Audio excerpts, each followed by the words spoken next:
E olha só, Lula surta e deputados do Centrão abandonam o governo de vez. E ministro Alexandre de Moraes solta uma verdadeira bomba para este ano. Vejam só o que vai acontecer, pessoal. Nós vamos mostrar tudo isso aqui agora porque o Lula realmente fez algo inesperado e o Centrão não gostou. E agora, ministro do Supremo vem com a reviravolta para cima de tudo isso. Nós vamos mostrar tudo isso que está acontecendo. Uma verdadeira vergonha, um absurdo, pessoal. Vocês vão ver agora o que está acontecendo em Brasília e tem a ver com Hugo Mota. A peça central de todo esse esquema pode ser Hugo Mota e você vai entender aqui agora. Dá um like nesse vídeo, se inscreva aqui no canal. Se você não é inscrito, você está perdendo tempo. Quem vai trazer para nós é o deputado Gustavo Gaia, que está travando uma queda de braço ali com o Supremo. Você vai entender isso aqui agora. Vamos para a matéria e voltamos em seguida. Fazia tempo. Na verdade, não é nem que fazia tempo. Desde que eu me tornei deputado, eu nunca vim pra cá empolgado, entusiasmado por vitórias. Esta semana, eu vim pra cá empolgado, entusiasmado, ansioso. Nós estamos vendo o fim do governo diante dos nossos olhos e mais próximos a cada dia que passa de resgatar o Brasil. Deixa eu te explicar. Bom, vocês já sabem dessa ruptura por causa do IOF, né? Nós derrubamos uma tentativa de mais impostos no bolso do povo brasileiro. Lula foi lá e ativou o seu escritório de advocacia, que é o Supremo Tribunal Federal. Ao invés deles tentarem abaixar a temperatura, o Lula faz dobrar a aposta, atacando o Hugo Mota diretamente, dizendo que o Hugo Mota não honrou um acordo que havia feito, e não só isso, fala abertamente que não precisa do Congresso, que se ele não conseguir o que ele quer no Congresso, ele vai no STF, sendo que o ponto crucial da ruptura é justamente a humilhação que o Congresso está sentindo por Lula, sempre que perder aqui, apelar para o seu sindicatozinho judiciário que está lá na Suprema Corte. Concomitante a isso, acaba de sair uma pesquisa que é terrível para o governo. O governo consegue até sobreviver, de certa forma, sem ter o apoio da população. Esse governo nunca teve, então nunca importou para eles. Mas eles precisam de ter o apoio do Congresso. E aqui, a Câmara dos Deputados deu uma resposta que veio nessa pesquisa, que é a seguinte. Avaliação da relação do governo Lula com o Congresso. 51% dos deputados federais acham que é uma relação negativa e apenas 18% acham que é positiva. Na voz dos próprios deputados federais, 57% acham que o Lula não consegue aprovar a sua agenda, ou seja, Lula perdeu a governabilidade. Vai ser obrigado a ficar recorrendo ao STF. E quanto mais ele recorrer ao STF, pior vai ficar a situação dele aqui. Como se isso não fosse bastante.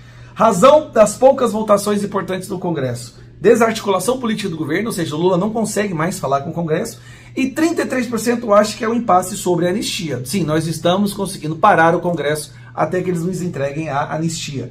E a avaliação do governo Lula, 46% dos deputados acham que é negativa, apenas 27% acham que é positiva. Agora, o que mais me chamou a atenção é o centro abandonando o governo.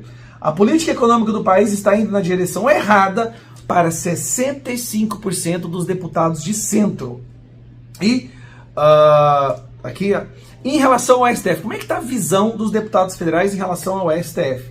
Para 48% é negativa a visão do STF e apenas 27% vê o STF de forma positiva.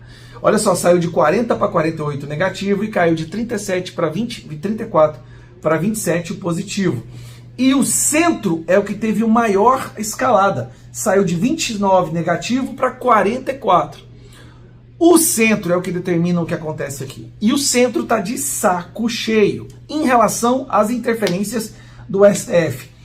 49%, ou seja, metade da Câmara dos Deputados acha que o STF interfere sempre e 28% às vezes, o que é ruim também. Então nós temos aqui aproximadamente 80%, tá? 80% dos deputados achando que há muita interferência. E aí o Lula vai e solta essa declaração de que ele não precisa do Congresso, ele resolve tudo no STF. Uma série de coisas, eu sou agradecido. Mas se eu não entrar com recurso no Poder Judiciário, se eu não for Suprema Corte, ou seja, eu não governo mais do país, cara. Esse é o problema.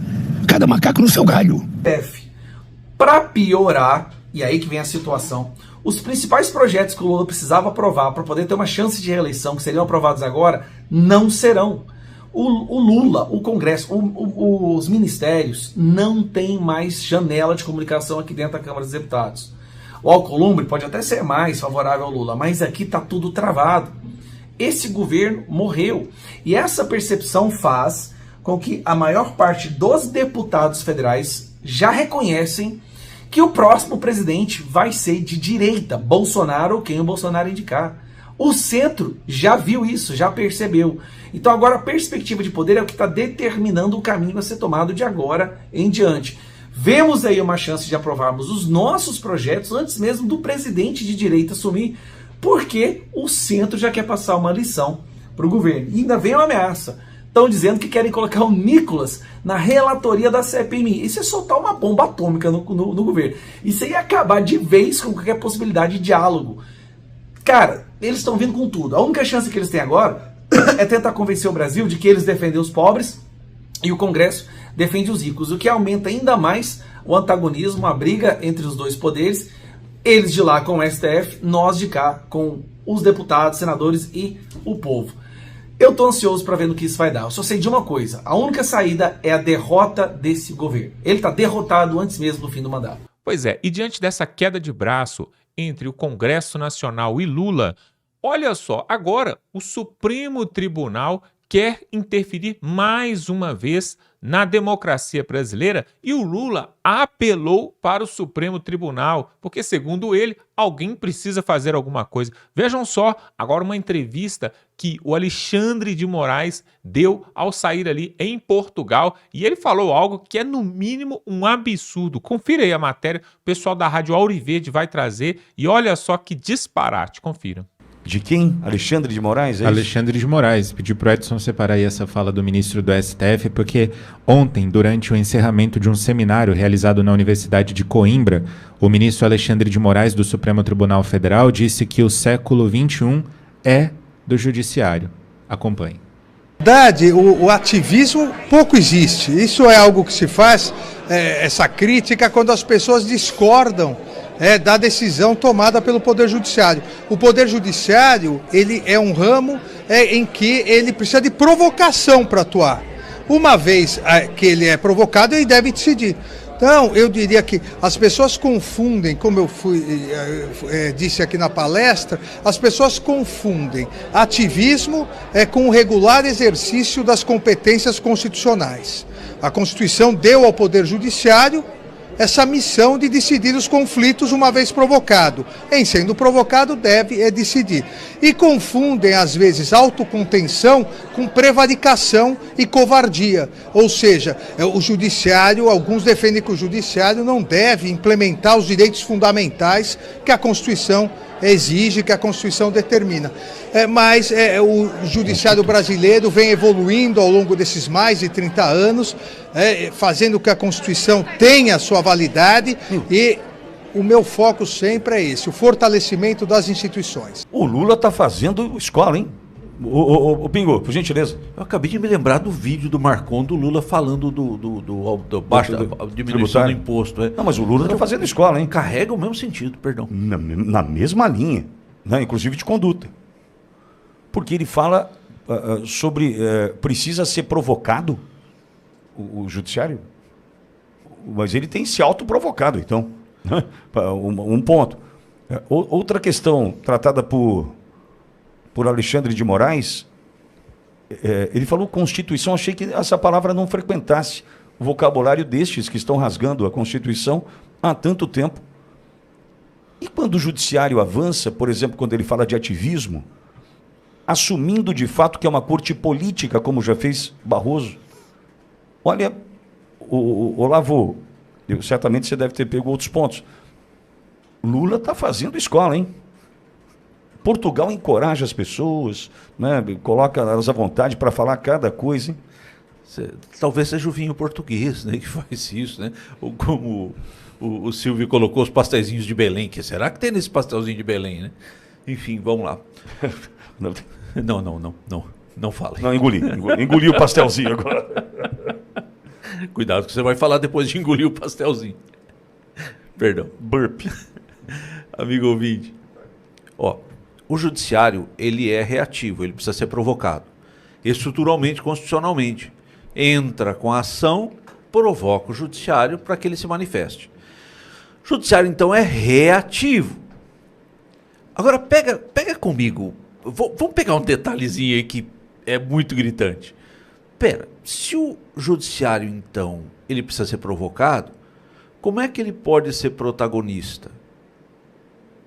Ué, é antagônico. Se ele é provocado, ele não é protagonista. Protagonista é o condutor. Ele não é o condutor. Ele fala quando provocado. O que nós vemos hoje dentro da Suprema Corte é importante colocar. Eu não falo de juízes de primeira instância, não falo de desembargadores que trabalham pra caramba para fornecer o elemento justiça. Eu me refiro à cúpula, aqueles que deveriam dar o exemplo, como são incoerentes. Você acha, amigo ouvinte, que a fala "nós vencemos o bolsonarismo" é fruto de uma provocação? Não, isso é fruto de uma condução político-partidária.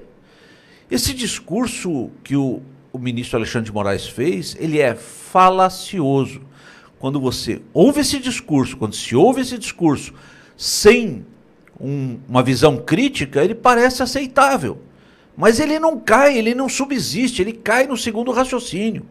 É incoerente. O que nós vemos é um protagonismo. O que nós vemos é ministros tomando a frente, ministros dando entrevista, falando pelo telefone com o repórter, mandando o WhatsApp, falando, manifestando seus votos, fora do plenário, fora do julgamento, se posicionando politicamente. Isso é inaceitável, inaceitável. E em especial, quando nós vemos o julgamento das manifestações de 8 de janeiro, o viés ideológico dentro do julgamento. Aquelas manifestações não se sustentam, não sustentam um julgamento e um processo político como está acontecendo hoje, não sustenta.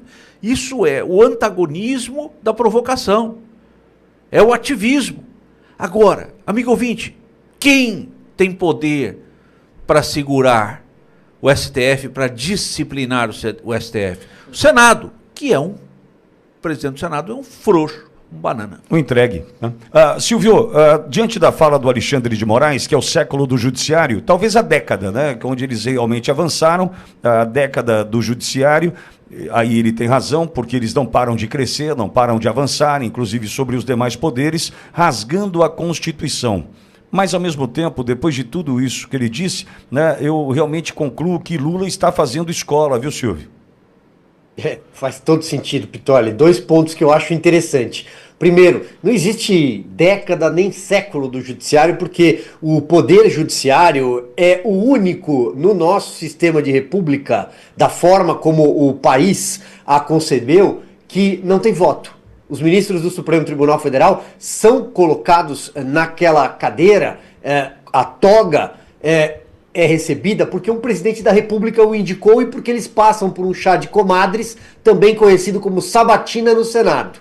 Então é esse o caminho para você se tornar ministro do Supremo Tribunal Federal, ter boas relações ou trânsito, como se fala em Brasília, e de alguma forma cair nas graças de um presidente da República. Basta, não precisa ter voto. Não é a caixa de ressonância da sociedade. Caixa de ressonância da sociedade é o Congresso Nacional, que é o principal dos poderes, é o poder legislativo. E a figura do presidente eleito para um mandato que tem tempo, de 4 anos. E não passar décadas, aí sim, décadas, usando toga, que é o caso de ministros do Supremo. Sobre a fala do ministro Alexandre de Moraes, seguindo a linha do Dr. Olavo, mas deixando aqui até uma questão, Dr. Olavo, que é um brilhante profissional da área do direito.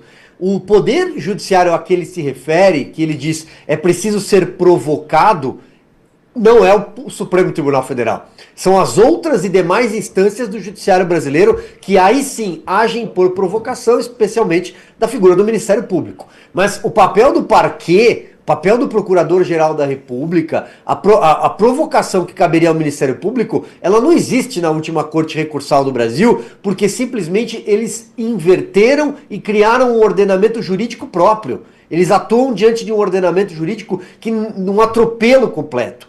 Porque, para ilustrar tudo isso, o inquérito 4781, aberto há 6 anos, o inquérito que faz aniversário 6 vezes, não é um inquérito para investigar nada, e sim um inquérito político, uma guilhotina política contra um espectro do país que é o espectro conservador e de direita. Mas quem abriu este inquérito? O ministro Dias Toffoli, então presidente da Suprema Corte, deu ofício e entregou sem sorteio ao ministro Alexandre de Moraes. Isso ajuda a explicar a confusão que acontece no Brasil e, principalmente, o que fizeram do direito no Brasil. E quem fez? Eles. Lembrando que esse homem que há pouco falou aqui condenou a Débora, que sujou a estátua há 14 anos, manteve uma mãe de 2 menores de 12 anos presa por 2 anos. É o mesmo que condenou uma mãe solteira, né, uma mãe solo de 7 filhos, 5 menores de idade. É o mesmo que negou a essa mãe a prisão domiciliar. Esse que acabou de falar é o mesmo que bloqueou o salário de uma mãe trabalhadora, servidora do estado de Rondônia, mãe de 6 filhos, e condenou o esposo, um inocente, a 14 anos de prisão, que está fora do Brasil. Ele é o mesmo que deu as costas para os pedidos de liberdade ou prisão domiciliar para tratamento em casa do Clezão que morreu. Ele é o mesmo. Ele é o mesmo que coloca uma tornozeleira eletrônica numa mulher, mãe de um garoto de 3 anos, e colocou os limites do uso da tornozeleira, do monitoramento da tornozeleira, que impediam a mãe de ver o filho que estava a 80 quilômetros dela. Ou seja, a gente acabou de veicular um vídeo de um algoz, de um homem que não tem o menor pudor, medo ou receio de condenar inocentes e de destruir vidas. A gente acabou de veicular um vídeo que traz muito de uma mentira, de uma narrativa, de uma história que está querendo ser contada para ludibriar quem? Quem ainda acredita que estes defendem a Constituição? Qual? Eu não vi. Eu vi a de 5 de outubro de 88. Não vi outra ser promulgada. Não sei que eu tenha dormido aí a Bela Adormecida, né? Eu não sei. Eu perdi o que da história. Mas esse que acabou de dizer que precisa ser provocado é quem provoca. Provoca em mim, em especial, um sentimento que não é nada bom, que eu tento combatê-lo diariamente dentro de mim, mas quando eu lembro da Débora, quando eu lembro da Vanessa, quando eu lembro da Juliana, quando eu lembro do Clezão, esse sentimento vem à tona. Esse sentimento vem à tona. E perdão, Deus, pelo que eu sinto, porque está longe de ser amor. E está longe de ser perdão, respeitar o próximo, amar o próximo como a ti mesmo. Não é amor que eu tenho, que eu nutro aqui dentro de mim, quando eu ouço um cidadão como esse, que decidiu destruir tantas vidas, né? Quando um homem desse fala ou se pronuncia dessa forma, para mim, longe da coerência ou longe do que ele mesmo está plantando. Então, Olavo, que fique claro, é esse homem que acabou de dizer tudo o que disse, pautado por uma narrativa que não convence mais ninguém, Olavo. Pega esse outro lado, amigo ouvinte, veja, enxergue sobre essa ótica, vamos fazer um exercício juntos. Se transporta para dentro de um presídio onde estava Clezão, em que seu advogado lutava intensamente para retirá-lo de lá para que ele pudesse ter um tratamento de saúde adequado. Imagina a angústia de Clezão. Imagina a dor de alguém que sente a presença da morte e nada pode fazer.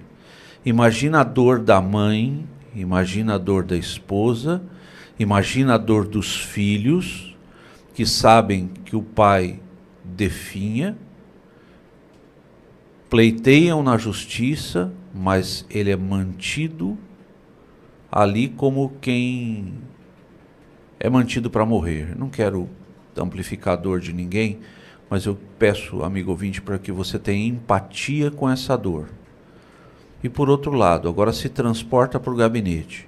O pedido da prisão domiciliar do Clezão estava na mesa do ministro. E o que ele fez? Clezão morreu.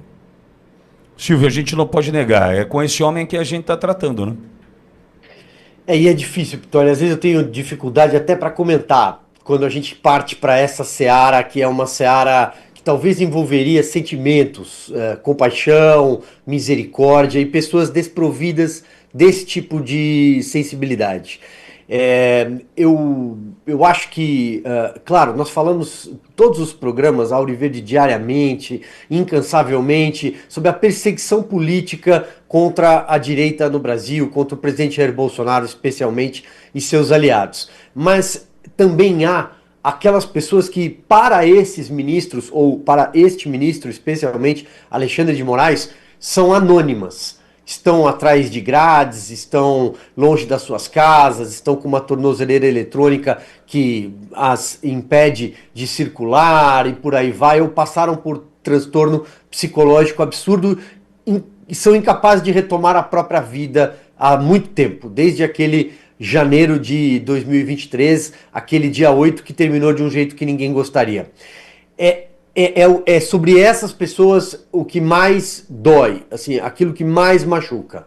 Porque eu imagino que para um pai que está preso, uma mãe que está presa, a dificuldade de ficar longe dos seus filhos.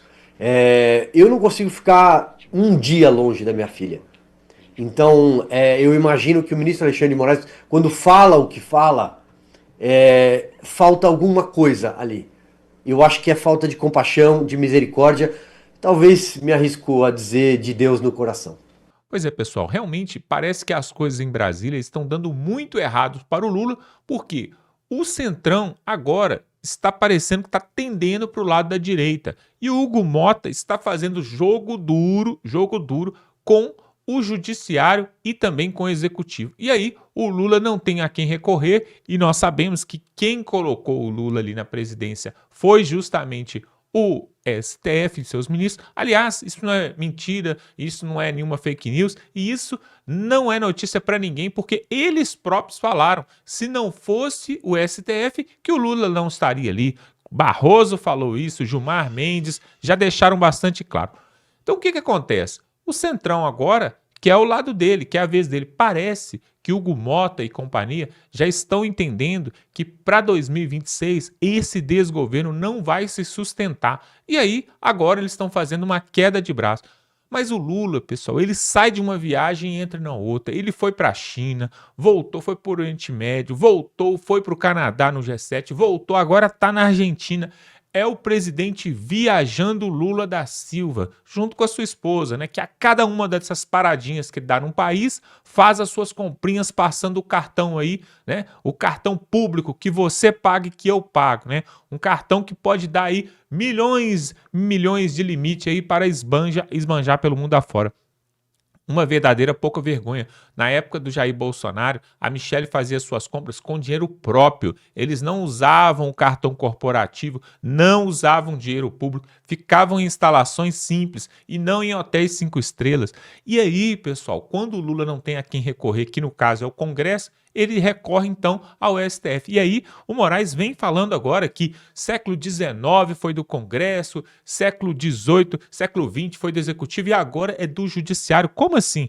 Quer dizer então que ele implementou agora uma nova Constituição para o Brasil, onde quem governa é o Judiciário? Nós podemos pensar em vários sistemas de governo, parlamentarismo, presidencialismo.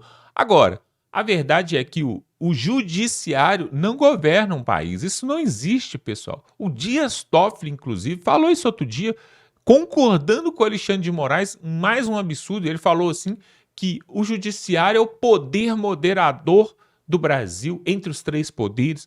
Que absurdo, pessoal. Na verdade, o poder moderador no Brasil é a Constituição brasileira. Só ela. Não é o Executivo, não é o Congresso, não é o Judiciário. Tá tudo de perna pro ar, pessoal. Essa que é a verdade. E se você quer ver mudança, é só no ano que vem você votar para senador da forma correta, porque os senadores têm o poder de mudar as coisas ali no Supremo, através do voto e votando pedidos de impeachment. Agora, para isso não adianta de nada se colocar ali na frente ali um Davi Alcolumbre, por exemplo, como foi colocado. Agora, uma pouca vergonha, pessoal, e eu falei isso aqui à época e vou repetir. O Jair Bolsonaro, por mandato de do presidente do PL, Valdemar da Costa Neto, apoiou a candidatura do Davi Alcolumbre, que não vai colocar nenhum pedido de impeachment para ser votado. Da mesma forma, Davi Alcolumbre aconteceu também com Hugo Mota. Hugo Mota foi apoiado por Jair Bolsonaro, que foi apoiado também por Valdemar da Costa Neto. Então, pessoal, agora não adianta reclamar, porque vocês quiseram colocar ali o Hugo Mota e o Davi Alcolumbre, que estão coliados com o sistema, que está coliado com Lula e com o STF. Ou seja, está tudo amarradinho. O que eu quero saber é o seguinte, pessoal. Essa pouca vergonha desse IOF, por exemplo, mais uma taxa que queriam jogar nas nossas costas, foi derrubado pelo Congresso. Agora o Lula vai vir com a vingança, né? Ele vai fazer alguma coisa para poder arrecadar mais. Não está satisfeito com um faturamento ali, né? Teve um superávit primário ali gigantesco ali só para eles, porque para o povo brasileiro foi um déficit gigantesco, mais de R$1 trilhão. E aí eles não cansam, pessoal, de arrecadar, querem arrecadar mais no seu lombo e no meu lombo. Agora, para terminar isso, pessoal, eu te peço que pega o link desse vídeo aqui, compartilha no grupo do WhatsApp, no grupo da família. Sabe para quê? Para a gente tentar mostrar para o resto do Brasil a pouca vergonha que tem acontecido ali em Brasília, e esse desgoverno já está com a popularidade lá embaixo. Dá um like nesse vídeo, se inscreva aqui no canal. Se você não é inscrito, pessoal, se inscreva agora para ver outras matérias que vamos trazer por aqui. Vamos ficando por aqui e até a próxima.